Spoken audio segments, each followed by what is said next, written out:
বিরতির পর স্বাগত।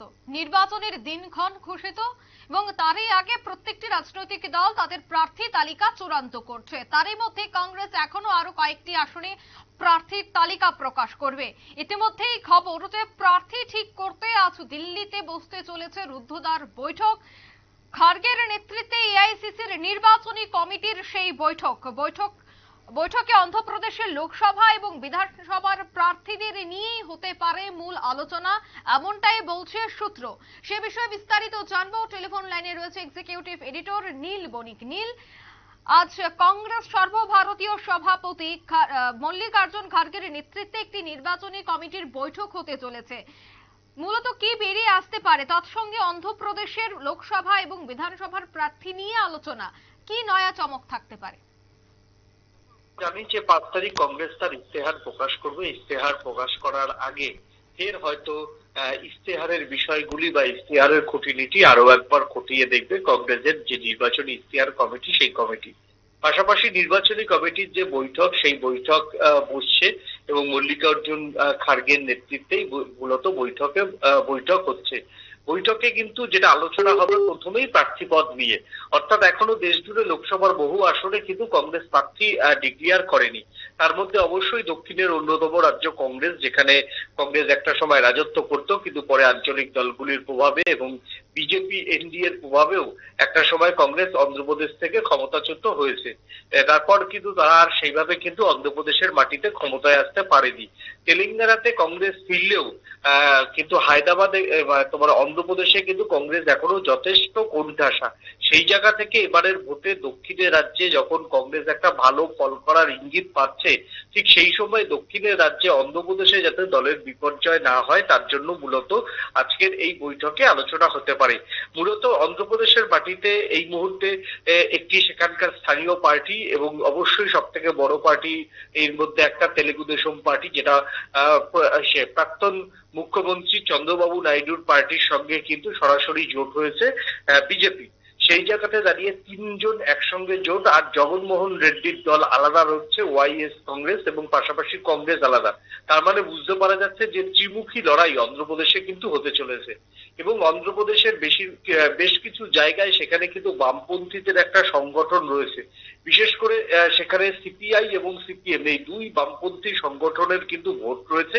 এছাড়া অন্ধ্রপ্রদেশের যে পাহাড়ি অঞ্চলগুলি, অর্থাৎ মাও অধ্যুষিত যে অঞ্চলগুলি, সেখানে কিন্তু নকশালপন্থী যে বামপন্থী সংগঠনগুলি, তাদেরও একটা প্রভাব রয়েছে। সেই জায়গাতে কিভাবে কংগ্রেস তার ইন্ডিয়া জোটকে প্রাধান্য দিয়ে কিভাবে সুকৌশলে কংগ্রেস প্রার্থী ঠিক করতে পারে, যার জন্য আগামী দিনে কংগ্রেস অন্ধ্রপ্রদেশে আবার ফের অন্ধ্রপ্রদেশে আলোচনায় উঠে আসবে, তা নিয়েই কিন্তু আজকে এক কৌশল ঠিক করতে অন্ধ্রপ্রদেশ নিয়ে কিন্তু আলোচনায় এই বৈঠকে হবে বলে জানা গিয়েছে। সেখানে দক্ষিণ ভারতের নেতা, অন্ধ্রপ্রদেশের নেতাদের কিন্তু আসতে বলা হয়েছে। তারা এই বৈঠকে অংশগ্রহণ করবেন এবং অংশগ্রহণ করে তারা তাদের মতামত জানাবেন।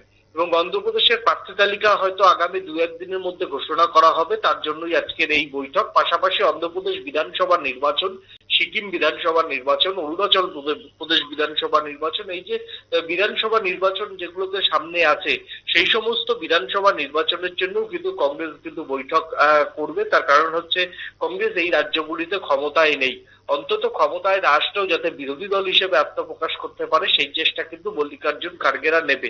তাই মল্লিকার্জুন খার্গেদের আজকে একটাই চিন্তা, অন্ধ্রপ্রদেশের লোকসভার আসন এবং অন্ধ্রপ্রদেশের বিধানসভার আসন নিয়ে, প্রার্থী পদ নিয়ে কিন্তু একটা আলোচনা করা।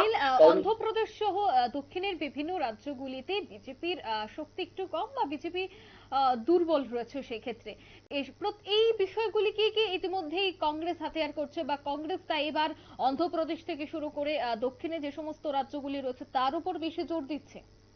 হ্যাঁ, অবশ্যই কংগ্রেসের একমাত্র যেটা হচ্ছে এখন বড় একটা জায়গা, সেটা হচ্ছে অবশ্যই দক্ষিণ ভারত। কারণ দক্ষিণ ভারতে তারা এদিকে স্ট্যালিনের দলের সঙ্গে তাদের একটা জোট রয়েছে, তারা কর্ণাটকে সরকার চালাচ্ছে, তারা তেলেঙ্গানায় সরকার চালাচ্ছে, মোটামুটি দুটো রাজ্যে তাদের সেখানে সরকার চালাচ্ছে। কেরলে একমাত্র তারা সিপিএম কে শত্রু মানলেও সেখান থেকে কিন্তু ওয়েনার থেকে রাহুল গান্ধী জয়ী হয়।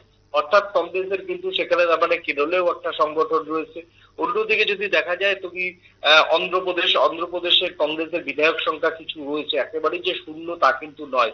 এবং কংগ্রেস কিন্তু গোয়া, দক্ষিণের আরো একটি রাজ্য গোয়া, সেখানেও কিন্তু কংগ্রেস হচ্ছে দ্বিতীয় পজিশনে রয়েছে। হ্যাঁ, সেই জায়গা থেকে দাঁড়াতে গেলে কংগ্রেস যদি শক্তিশালী হয়, সেটা কিন্তু এখন দক্ষিণ ভারত।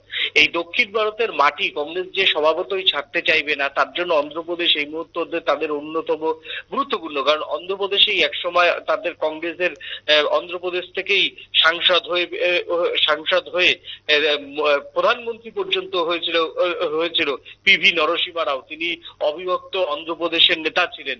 সেইখানে তো কংগ্রেসের একটা সময় অন্ধ্রপ্রদেশ গড় ছিল। সেই গড়কে ফিরিয়ে আনতেই তার কংগ্রেস নেতৃত্বর আজকের এই বৈঠক। সেখানে মল্লিকার্জুন খার্গেরা থাকবেন। খার্গেরা থেকে সেই বৈঠক হবে। তারপর অন্ধ্রপ্রদেশের প্রার্থী তালিকা হয়তো, আজকে লোকসভার প্রার্থী তালিকা হয়তো, সংক্ষিপ্ত প্রার্থী তালিকা অন্তত 4-5টা আসনে, যেই সমস্ত আসনগুলিতে কোনো দ্বিধাদ্বন্দ্ব নেই, সেই প্রার্থী তালিকা হয়তো আজকে রাতের মধ্যেই ঘোষণা করতে পারে এবং আগামী দিনে দ্বিধাদ্বন্দ্ব মিটিয়ে যাতে কংগ্রেস নির্ভুল প্রার্থী তালিকা ঘোষণা করতে পারে, তার জন্যই কিন্তু এই বৈঠকে ডাক দেওয়া হয়েছে। তবে এই বৈঠকে রাহুল গান্ধী থাকবেন কিনা তা নিয়ে কিন্তু এখনো কোনো সিদ্ধান্ত হয়নি। অঙ্কিতা। একদম, ধন্যবাদ নীল। অর্থাৎ আজ খার্গের নেতৃত্বে একটি রূদ্ধদ্বার বৈঠক হতে চলেছে এবং সেই বৈঠকে প্রার্থী তালিকা সহ ইস্তেহার নিয়ে মূলত আলোচনা করবে নেতৃত্বরা। নিয়ে নিচ্ছে ছোট্ট একটি বিজ্ঞাপন বিরতি, সঙ্গে থাকুন।